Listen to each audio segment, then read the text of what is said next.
साधारणपणे संस्थापक आणि सम्राट शाहू तसेच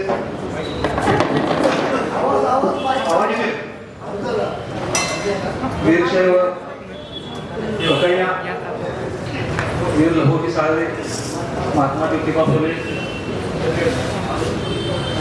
राजश्री शाहू, महामानव भीमराव बाबासाहेब आंबेडकर सर्वांच्या स्मृतीला अभिवादन करतो. आज दोन कार्यक्रमांच्या निमित्ताने आपण इथे एकत्र जमलेलो आहोत. एक तर बंधुता परिषद आहे, त्याचं औचित्य चांगले साधलेलं आहे तात्यांनी आणि त्यांच्या टीमने. माजी राज्यपाल रासू गवई साहेबांच्या पुण्यतिथी निमित्ताचं आपण त्यांना अभिवादन करण्यासाठी खऱ्या अर्थानं पुष्प अर्पण करून पुण्यतिथी साजरी होणार नाही, तर महामानव भीमराव बाबासाहेब आंबेडकरांच्या विचाराचा जागर करून पुण्यतिथी साजरी होईल असा मानस तात्याने ठेवून आज कार्यक्रम घेतला असा आपण समजूया. त्याबद्दल तात्यांचा आभार व्यक्त करूया. सर्वप्रथम रासू गवई साहेबांच्या संदर्भात नाम से नहीं काम से पहचान होती है, नाम से नहीं काम से पहचान होती है, सदियों में ऐसी हस्ती पैदा होती है, सदियों में ऐसी हस्ती पैदा होती है. रासू गवई साहब का नाम सुनते ही महामानव डॉक्टर भीमराव बाबा साहेब अम्बेडकर के विचारों की याद आती है.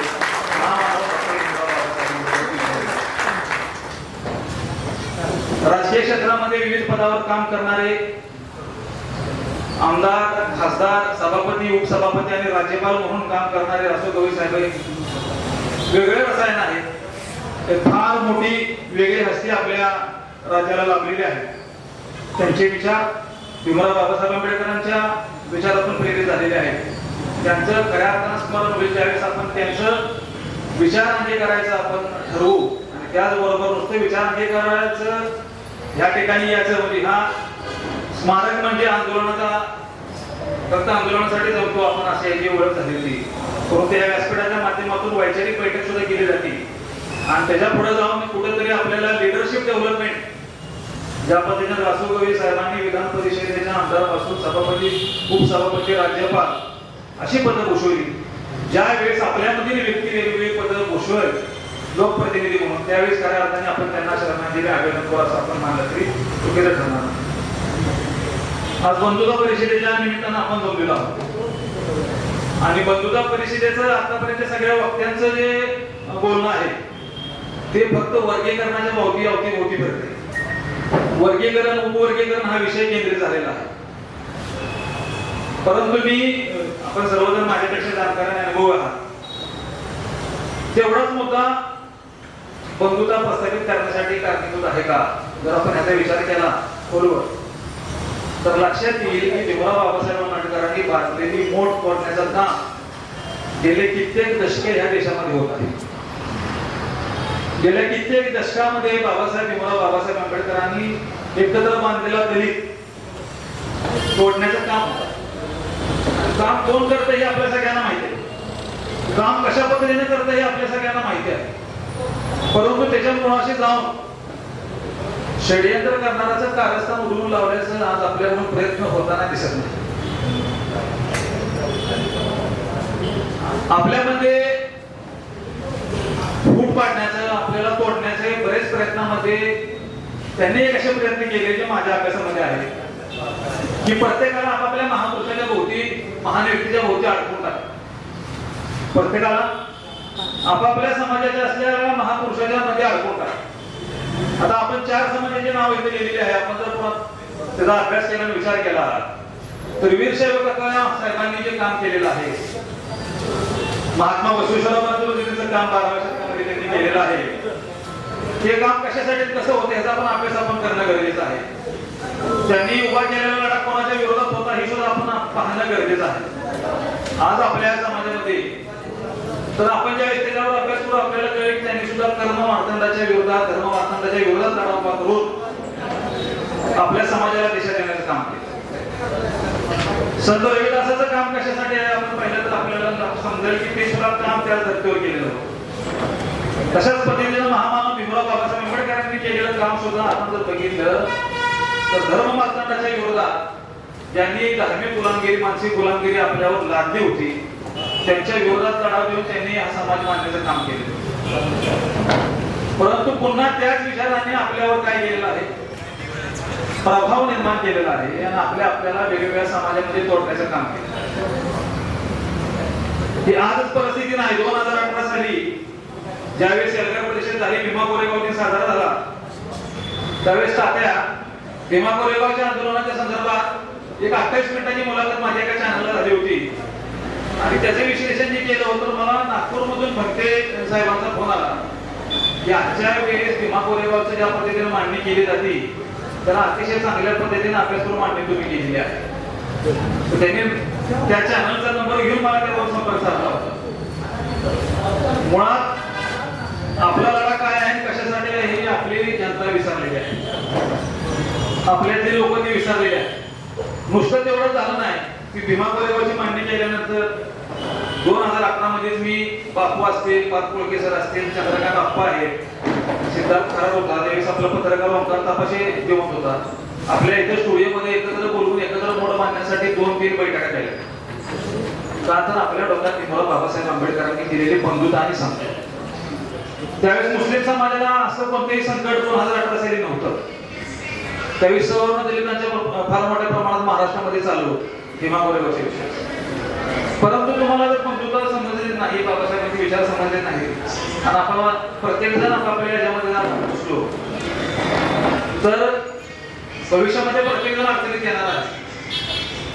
मी त्या आपल्या कलेक्टर ऑफिसच्या इथं पण बोललो होतो की इन जालिमों से किसकी यारी है, आज आपकी कल हमारी बारी है. जे आज सुपात आहेत त्यांनी आनंद साजरा करायचं काम नाही करत, उद्या ते जात्यात जाणार आहे. त्यामुळे 2018 साली तात्या आपण बैठकीचा प्रयत्न केला. त्याच्यानंतर 2023 मध्ये आपण 2-3 बैठका सगळ्या दलित संघटना, त्यावेळेस आपण 27 ओरड्याच्या 22 संघटना आल्या होत्या. त्याच्यानंतर मुस्लिम समाजाच्या संघटना आल्या होत्या, ख्रिश्चन समाजाच्या संघटना आल्या होत्या, पण दुर्दैवाने ती मोड बांधली गेली. परंतु त्याच्यानंतर आपण संघर्ष मोर्चाची स्थापना केली. संघर्ष मोर्चाच्या निमित्ताने जो मोर्चा काढला, तो मोर्चा आम्ही फक्त साताऱ्यामध्येच केला नाही. एका मातीन समाजाच्या युवकात झालेल्या अन्यायाच्या विरोधात आवाज उठवण्यासाठी तात्या आम्ही अहिल्यानगरमध्ये गेलो. त्या ठिकाणी तात्यांनी जोरदार आंदोलन केलं आणि त्या आंदोलनामुळे तात्या त्यावेळेस त्या मुलावर हल्ला करण्याच्या 307 दाखल झाले, नाहीतर तोपर्यंत 307 सुद्धा दाखल केली गेली नव्हती. हा राजधानी साताऱ्यातून आलेला विचार. जी साताऱ्यामधून चळवळ सुरू होती ती चळवळ देशामध्ये दिशा देण्याचं काम करते.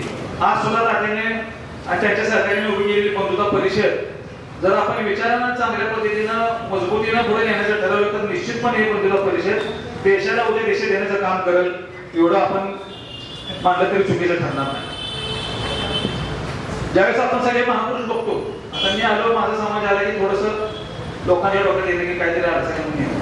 परंतु आपण ज्या इतिहासाचा मागोवा घेतो त्यावेळेस आपल्या लक्षात आलं पाहिजे की आपण बघताना त्या गोष्टीतून बघत नाही. फक्त आजच साधी वेळ का किंवा आताच काहीतरी मोर्चे चालू लागले म्हणून साधी वेळ पळायला लागलाय का. 2011 तात्या काही तशी अडचण नव्हती. त्यावेळेस सुद्धा मी आपल्या समाजाच्या आंबेडकरी विचाराच्या लोकांना एकत्र बांधण्याचं काम केलं. 2 बैठका मी स्वतः केल्या. कशासाठी की भविष्यामध्ये काय होणार आहे मला माहिती आहे. आणि त्याचाच दाखला देऊन मला सांगायचं की ज्या आपण समाजाला जोडतोय त्याच्यामध्ये असणारे महापुरुष आहेत. आपण अण्णाभाऊ साठेचा ज्यावेळेस इतिहास वाचतो त्यावेळेस अण्णाभाऊ साठे यांच्या लिहिलेल्या लेखणीला चांगली ऊर्जा देण्याचा लोकांच्या मध्ये पोहोचवण्यासाठी सगळ्यात मोठा जर आवाज कोणाचा असेल तर तो शाहीर अहमद शेख यांचा. त्यावेळेस प्रत्येक आकडे सुद्धा लिहायचे त्याच्यामध्ये. 3 लोकांनी संयुक्त महाराष्ट्र चळवळ गोवामुक्ती आंदोलनामध्ये काम केलं. त्याच्यामध्ये अण्णाभाऊ साठे आहेत, शाहीर अहमद शेख आहे आणि गव्हाणकर आहे. आणि लोकांच्या मध्ये महाराष्ट्र भूमीचं प्रेम निर्माण केलं, संयुक्त महाराष्ट्र चळवळ निर्माण केली. परक्याकडे म्हणले अमर शेख म्हणजे धग रग आणि आग एकत्र बघायचं असेल तर आपल्याला शाहीर अहमद शेख यांना बघायचं. पण शाहीर अहमद शेखचा आवाज होता, पण लेखणी अण्णाभाऊ साठेची होती, विसरून चालणार नाही. ज्यावेळेस तुम्ही आम्ही एकत्र येऊ त्यावेळी निश्चितपणे संयुक्त महाराष्ट्र उभा केल्याशिवाय बांधल्याशिवाय आपण केल्याशिवाय राहणार नाही, गोवामुक्ती केल्याशिवाय राहणार नाही. त्या पद्धतीने जर आपण बघितलं त्याच्यामध्ये बाबासाहेबांच्या बरोबर काम करताना बाबासाहेबांना संविधान सभेमध्ये जाण्यासाठी काय अडचण होती तुम्हाला आम्हाला सांगायची गरज नाही. सगळ्यांना ज्यावेळेस केशव कोल्हा मतदारसंघातून बाबासाहेब आले त्यावेळेस 40% मतदान मुस्लिम समाजात होतं. मुस्लिम लीगच्या पाठिंब्यानं त्यावेळेस बाबासाहेब संविधान सभेमध्ये आले.